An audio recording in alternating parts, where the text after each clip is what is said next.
দে দোল দোল, দে দোল দোল, মন আঙিনার দুয়ার খোল, দে দোল দোল, দে দোল দোল। দোল উৎসব হলো রঙের উৎসব এবং এই রঙের উৎসবে রাঙা হয়ে ওঠার দিনই হলো আজ। আজ সংবেদনের এতজন সদস্য মিলে উদযাপন করছে বসন্ত উৎসব। জীবনের সমস্ত হার্ডেল গুলো অতিক্রম করে আজ জয়ী হওয়ার বসন্ত উৎসবে নেই কোনো বস্তা বোঝাই করা আবির, নেই কোনো পিচকারি, নেই কোনো বেলুন, তবে এই সকল নেইয়ের মধ্যেই কিন্তু আছে আন্তরিকতা, ভালোবাসা এবং এক মুঠো রোদ ছোঁয়ার একটা আকাঙ্ক্ষা। বিশেষভাবে সক্ষম এই যে শিশুদের নিয়ে যে একটা প্রচেষ্টা আপনারা কবে থেকে শুরু করেছেন? আমরা সংবেদন দীর্ঘ 25 বছর ধরে বিশেষ চাহিদা সম্পন্ন শিশু এবং দৃষ্টিহীন ভাই বোনদের নিয়ে দীর্ঘ 25 বছর ধরে কাজ করে চলেছে নিরলস। আমাদের শামপুকুর থানার সামনে আমাদের অফিস। আমরা এই বসন্ত উৎসবটা 15 বছর ধরে, আগে পদযাত্রা হতো, এখন পরীক্ষার জন্য আমরা পদযাত্রাটা বন্ধ রেখেছি। আমরা সবাই রাজবাড়িতে বিগত 3 বছর ধরে সবাই রাজবাড়িতে আমাদের চাহিদা বিশেষ চাহিদা সম্পন্ন ছাত্রছাত্রী দৃষ্টিহীন ভাই বোনেরা ফুল দোল খেলি। আমরা কোনো আবির দিয়ে দোল খেলি না, আমরা ফুল দিয়ে বিশিষ্ট এক এক বছর এক এক। এবারকার যেমন থিম হচ্ছে হলো যারা সারা বছর রং করে, রং শিল্পী, বাড়ির যারা রং করে, গাড়ি রং করে, প্রতিমা শিল্পী যারা রং নিয়ে সারা বছর কাজ করে, তাদের জীবনটা বেরঙিন। এই তাদেরকে আজকে আমরা ফেলিসিটেট করব, স্টেজে ডেকে তাদেরকে সংবর্ধিত করব খুব সামান্য সম্মেলনের পক্ষ থেকে। আমরা প্রতি বছর অভিনব ভাবে এই বসন্ত উৎসবটা পালন করি। আমি সংবেদনে এখন মোটামুটি 6-7 মাস হলো আমি এখানে যুক্ত আছি এবং এই বিশেষ চাহিদা সম্পন্ন শিশুদের সাথে কাজের অভিপ্রায় নিয়েই আমি সংস্থার সাথে আছি। এভাবেই আমি কাজ শিখছি এবং ওদের সাথে একই সঙ্গে কাজ করে যাচ্ছি এই আনন্দ নিয়ে। এই যে রংগুলো, বিশেষ করে অর্গানিক কালার্স, যেগুলো আমরা কিছুদিন যাবত একটু দেখতে পাচ্ছি চলটা বেশি, আমাদের বিশেষ চাহিদা সম্পন্ন শিশুদের মাথায় রেখেই এবছরে আমরা এই হার্বাল আবির, যেটাকে আমরা বলে থাকি, সেইটা করছি। সব থেকে বড় উল্লেখযোগ্য বিষয় এই যে ওদের যে আনন্দটা সেটা দেখার মতো নির্মল আনন্দ। সেই আনন্দ আমাদের যারা সত্যি অর্থে আমরা টাকার বিনিময়ে যে আনন্দ কেড়ে নিই বা কুড়িয়ে নিই তার থেকে অনেক বেশি দামি। আর বসন্ত উৎসবে এই আনন্দে সামিল হতে পেরে আমি গর্বিত। 8 থেকে 80 সকলের মিলন ক্ষেত্রের নামই সংবেদন।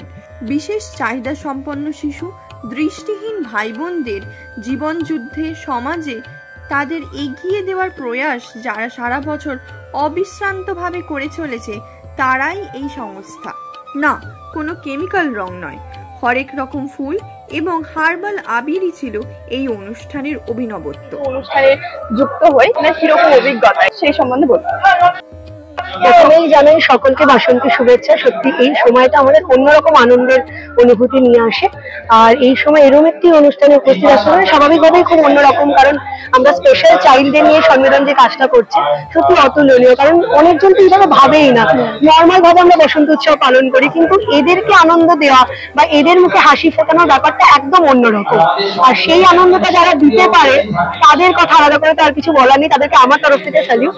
আর এবার একটা অনুষ্ঠানে আসতে পারলাম এবং আমার আবৃত্তি শোনাতে পারলাম দোলের সময়কার, এরকম একটা অনুভূতি হলো, খুব ভালো। এবছর সংবেদনের থিম হচ্ছে সারা বছর যারা রং বা স্কেচ পেন বিভিন্ন রকম কাজকর্ম করে তাদের দিয়ে তৈরি করা আবির এবারে রঙের বসন্ত উৎসবে ব্যবহার করার। আপনার কেমন লাগছে? এখানে এসে খুবই ভালো লাগছে, প্রতিবন্ধী বাচ্চাগুলোকে দেখে আনন্দ লাগছে।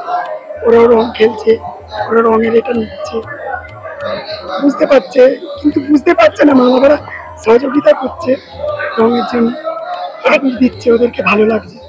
সারা বছর আপনারা রঙের তৈরি করতেই ব্যস্ত থাকেন, এই বসন্ত উৎসবের এই যে সময়টা আপনারা হার্বাল আবির কি বানিয়েছেন সেই সম্বন্ধে বলুন। আমাদের সব ধরনের জিনিস বানাই, তার মধ্যে বাচ্চাদের যাতে না এফেক্টিভ যাতে না করে যেসব আর কি ভেষজ পদার্থ দিয়ে আর কি আবির তৈরি করা যায়, মাল্টি কালারে দিয়ে ওই একটু ওদের জন্য সাহায্যের হাত বাড়িয়ে দিয়েছি, এই আর কি। সংবেদনের এই যে বিশেষ প্রচেষ্টার সঙ্গে যুক্ত হতে পেরে আপনার কেমন লাগছে সেই বিষয়ে বলুন। প্রথমত এই প্রথম আমরা সংবেদনের এই প্রোগ্রামটি দেখতে এলাম। দীর্ঘদিন ধরে মানে দূর থেকে আমার মামার কাছে শুনেছি যে খুব সুন্দর প্রোগ্রাম হয় এখানে, আর এখানে এসে এত সুন্দর লাগছে যে ওদের এত উচ্ছ্বাস, এত সুন্দরভাবে ওরা পালন করছে দোল উৎসব। তো এটা দেখে আমার খুব ভালো লাগছে। আমাদের ফিট ভার্সন অফ লাইফের তরফ থেকে সংবেদনকে অনেক অনেক শুভেচ্ছা, যাতে এই কাজটা আরো ওরা বড়ভাবে করতে পারে। আর আমার খুব ভালো লাগছে, স্পেশালি আমাদের টিমের খুব ভালো লাগছে। থ্যাংক ইউ আমাদের ইনভাইট করার জন্য। আপনার নাম? আমার নাম হচ্ছে তীর্থরাজ পাল, আমি থাকি দর্জিপাড়ায়। আমি উচ্চ মাধ্যমিক পাশ করার পর মনীন্দ্রচন্দ্র কলেজে ভর্তি হয়েছিলাম। দুবার অসুখে পড়েছিলাম, পরীক্ষা দিতে পারিনি। 2017 সালে পুজোর পর ভর্তি হলাম সংবেদনে, ভর্তি হয়েছি। এখানে খেলাধুলো, গান, কবিতা আবৃত্তি, এক্সারসাইজ, মুখাভিনয়, ড্রয়িং এগুলো করছি। কেমন লাগছে আজকে এই অনুষ্ঠানে এসে? এই অনুষ্ঠানে এসে ভালো লাগছে, খারাপ লাগছে না। ধরনের এখানে ট্রেনিং দেওয়া হয় মূলত? এখানে বিভিন্ন ধরনের ব্যাগ, তারপরে কুলোতে ঠাকুরের মানে দুর্গা ঠাকুরের মূর্তি বসানো, মানে কুলোর চারধারে পেইন্টিং ফেব্রিক করা, প্লাস মাঝখানে দুর্গা ঠাকুরের মূর্তি বসানো, এইরকম এরকম ধরনের মানে এই সমস্ত জিনিস এখন বর্তমানে তো রাখা যাতে ওরা মেইন স্ট্রিমের মধ্যে হ্যাঁ মেইন স্ট্রিমের মধ্যে যাতে আসতে পারে। ছেলের তো রীতিমতন ইমপ্রুভ হয়েছে, এই কারণে বিশেষ করে ওর আঁকাতে, গানেতে আমি দু জায়গা দিয়েছিলাম। তারপরে ও এইচএস পাস করার পর ওই যখন ওই ডিস্টেন্সেই ও ঢুকলো, কিন্তু ও দুবার শারীরিক অসুস্থতার জন্য মানে পরীক্ষায় বসতে পারলো না, হলে সেই রাগেতে ছেড়ে দিল। আমি বললাম আমি তো তোমাকে বসিয়ে রাখতে পারবো না। ও বললো আমি আর পড়াশোনা করবো না। তখন বাধ্য আমি তখন অলরেডি এর সাক্ষাৎ পেয়ে গেছি। আমি তাহলে এখানে এবারে পুরো দমে তুমি যুক্ত হয়ে যাও। এই বসন্ত উৎসবকে সার্থক করে রাখলো এই স্বেচ্ছাসেবী সংস্থা সংবেদন।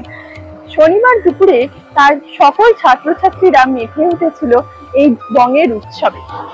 সংবেদনের অন্য বসন্ত অনুষ্ঠানের বিশেষ আকর্ষণ হলো বিশেষভাবে সক্ষম ছাত্রছাত্রীদের দিয়ে নৃত্য এবং সঙ্গীত পরিবেশনা করা, যার মাধ্যমে এই অনুষ্ঠান এক অন্যরকম মাত্রা পেয়েছে। কলকাতা থেকে সৃজিতা শীল, দেশের সময়।